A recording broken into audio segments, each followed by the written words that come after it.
RKO.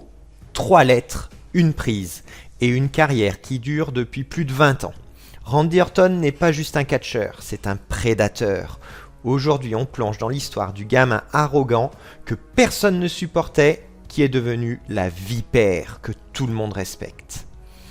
Fils et petit-fils de catcheur, Randy a le catch dans le sang.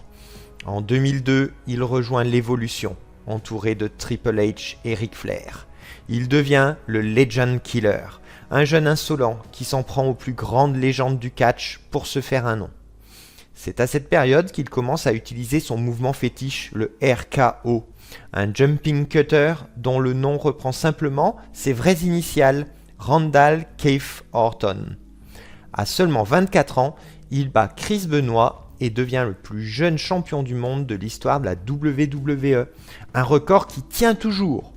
Mais le succès lui monte à la tête et Triple H ne supporte pas qu'Orton lui vole la vedette.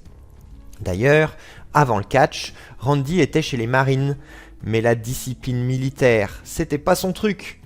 Il a déserté 2 fois et a même passé plusieurs semaines dans une prison militaire avant d'être renvoyé. Il a formé des équipes légendaires, notamment Rated RKO avec Edge ou encore la Legacy avec 2 petits jeunes, Ted DiBiase et un certain Cody Rhodes. Il aura une rivalité légendaire contre Triple H et la famille McMahon. Mais derrière son regard tueur, Randy est un immense fan de jeux vidéo. Il a avoué avoir passé plus de 600 heures sur Elden Ring. Ce qui fait d'Orton une légende, c'est bien sûr son palmarès. 14 titres de champion du monde à ce jour. Mais c'est aussi son imprévisibilité. Le RKO peut surgir à n'importe quel moment, de n'importe quelle position. Le RKO est tellement populaire qu'il est devenu un mème mondial sur internet, avec des vidéos où Orton fait des RKO dans toutes sortes de situations improbables. Et pourtant, la répétition de cette prise de finition, qui consiste à se jeter en arrière à pleine vitesse des milliers de fois, nous amène au chapitre le plus sombre de sa carrière. En mai 2022, Randy disparaît du ring à cause d'une grave blessure au dos nécessitant une fusion vertébrale.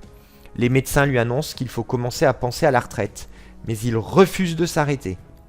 Pendant sa convalescence, il prend 36 kilos, au Nutella selon ses propres aveux. Il se reconstruit physiquement et mentalement. 18 mois après son opération, il fait son retour, plus massif et imposant que jamais. La foule explose, la vipère est de retour. Après des années de solitude, il nous a surpris avec RK Bro aux côtés de Matt Riddle. On a découvert un Randy souriant, presque humain. Aujourd'hui, Orton a une opportunité pour gagner le 15e titre de champion WWE de sa carrière contre Cody Rhodes à WrestleMania. Pensez-vous qu'il peut le faire ? Dites-le moi en commentaire et à très vite dans le ring.